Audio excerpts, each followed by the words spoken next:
Bienvenidos a Voces de Tinta. Soy María Carbonero y hoy viajamos al Estrecho, a ese lugar donde termina Europa y empieza África, donde tres culturas compartieron mesa y mi invitada ha transformado en un libro. Bienvenida, Débora Matana. Muchas gracias, María. Encantada de estar aquí contigo y de poder compartir este espacio virtual. Igualmente. Sobre todo cuando hablamos de las mujeres, esa fuerza, ese tirar para adelante porque no nos queda más remedio. También tener los recursos necesarios. Por ejemplo, mi abuela pues daba clases de inglés a los niños. Lo que hubiera que hacer para sobrevivir, porque se habla mucho que en la cultura judía la mujer está, como dice, muy protegida y en un segundo plano, pero si pensamos en la época y en esa generación, o sea, que mujeres jugaran o desempeñaran ese papel de una matriarca que se tiene que criar sin su madre, que tiene que tomar una serie de decisiones porque es lo que toca, que pueden afectar a su familia y a su futuro, que aprender a defenderse sola hasta que pero mismo después que se casaban, o sea que no eran mujeres que luego, como dice, que se escudaban detrás del marido, eso de la mujer sumisa, para nada. Yo creo que igual el sumiso era su esposo, mi bisabuelo, pero que me refiero a mujeres de muchísimo carácter.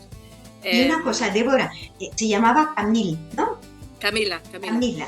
Y entonces, porque había tres mujeres, ¿no? Podemos decir tres mujeres muy importantes de tu familia, las tres.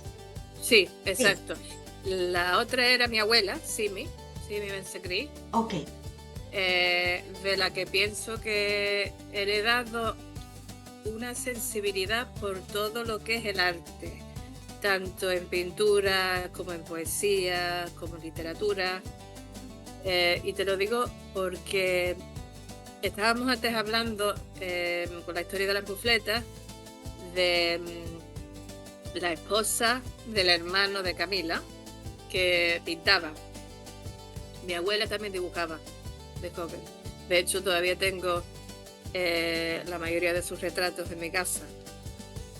Y cuando venía a visitar su tío, el hermano de su madre, que en esa época pues ya vivía en Florencia, le decía a mi bisabuela que se quería llevar a mi abuela a Florencia, porque en esa época Florencia era como el centro del mundo artístico, digamos, para que se formara y estudiara ahí Bellas Artes. Y entre una cosa y la otra pues nunca se pudo ir, pero esa era la idea. Entonces a mi abuela lo que le gustaba era eso, dibujar, escribir. Como has dicho, mujeres muy adelantadas para su época, absolutamente increíble. Y entonces, Alegría, que dedicas el libro con un cariño muy especial a Alegría Benarros, cuéntanos. Pues Alegría, como bien dice, es la señora que le da el título a este libro. Alegría, por desgracia, falleció hará cuestión de 3 años y era prima hermana de mi madre. También una señora muy fuerte que a mí me dio muchas lecciones morales, que tuvo una vida con muchos retos y que son gente también, como te digo, que no, cuando te toca vivir las dificultades, como que de alguna forma, de algún sitio encuentras la fuerza interior para seguir adelante. Una persona también que le encantaba todo el mundo místico de la Kabbalah, es el mundo del estudio místico, diremos, todos los temas espirituales del judaísmo, le encantaba todo eso. Hablaba un poquito de árabe, hablaba perfectamente el hebreo, Su padre era de Tetuán, su madre de aquí de Gibraltar, hermana de mi abuela, y siempre ha estado muy unida a nuestra familia.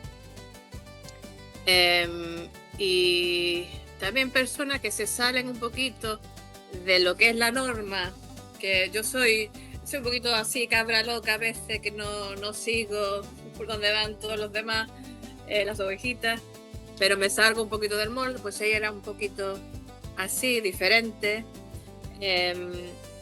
Y son personas que yo creo que a veces te las ponen en tu camino para darte lecciones muy importantes en tu vida. Y a mí, desde luego, yo he aprendido muchísimo de su fuerza, de su independencia, de su espiritualidad. Sí, todo un ejemplo, ¿verdad? Sí, exacto. Y otra cosa, es muy importante, o sea, en este libro sale a relucir la importancia de 3 culturas que entonces, en aquella época, pues compartían mesa, compartían alegrías, compartían amistades. Pues el cristianismo, los judíos, los cristianos y los musulmanes, pues en la calle y en las casas pues compartían muchos momentos preciosos que eso es una lección de vida totalmente, sobre todo en estos tiempos, ¿no? Absolutamente. Yo cuando pienso cuando pienso en mi infancia, ha sido precisamente como lo has descrito tú, este chiste que a veces se hace del imán, el rabino y el sacerdote que entran en una cafetería, pues aquí eso no es una broma, eso ha sido siempre nuestra forma de vida. O sea, tú salías un sábado por la mañana y se encontraba tanto el judío como el musulmán como el cristiano charlando tranquilamente como hermanos. Y para mí y para mi infancia eso ha sido sumamente importante, porque yo creo que todo lo que es el odio o el racismo, todo eso viene de un desconocimiento.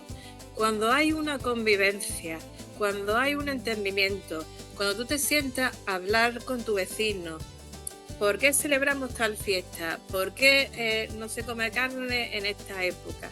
¿Por qué esta costumbre?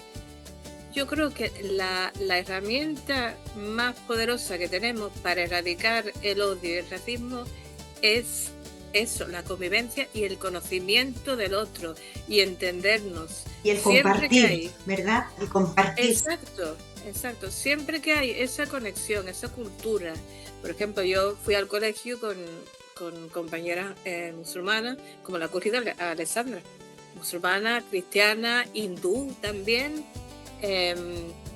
Y te sientas y hablas tranquilamente, oye, mira, esta fiesta, ¿por qué la celebráis? O esta tradición, ¿por qué?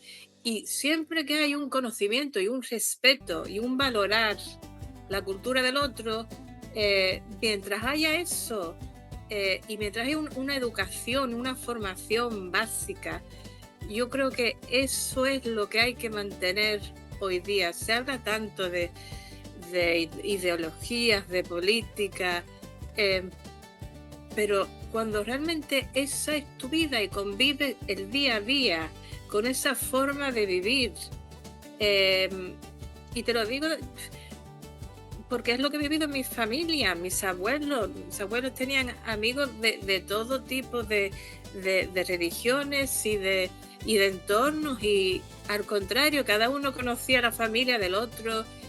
Había un respeto y un entendimiento, y yo creo que ese modelo es lo que me encantaría que exponer y que se entendiera cómo realmente se puede.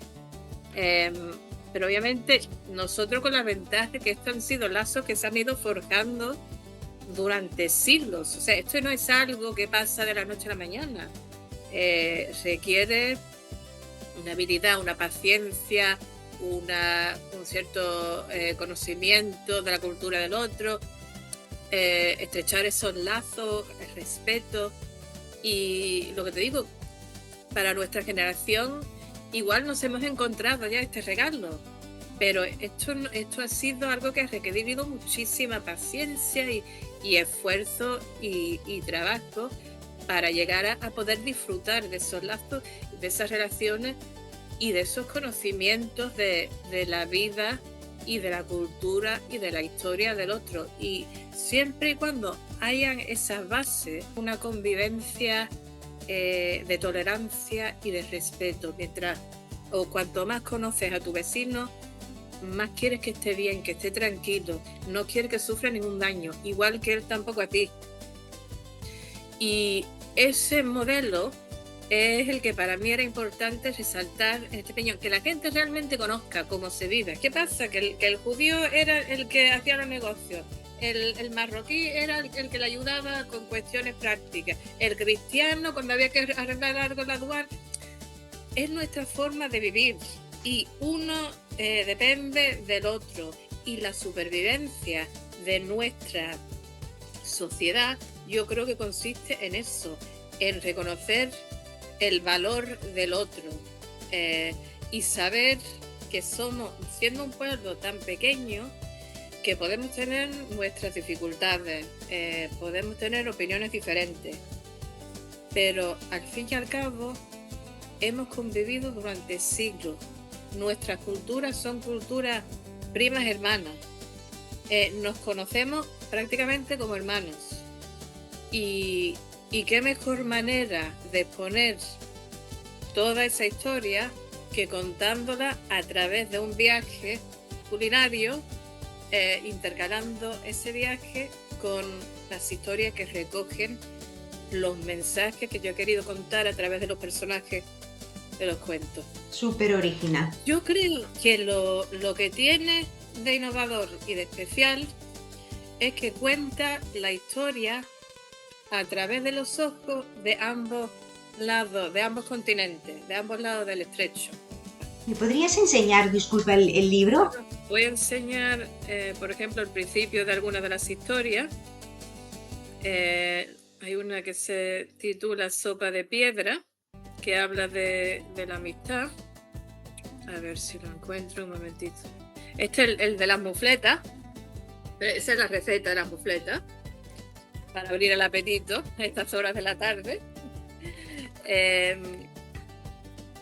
Y la historia del abuelo, este es el abuelo preparando las mufletas. Uh-huh.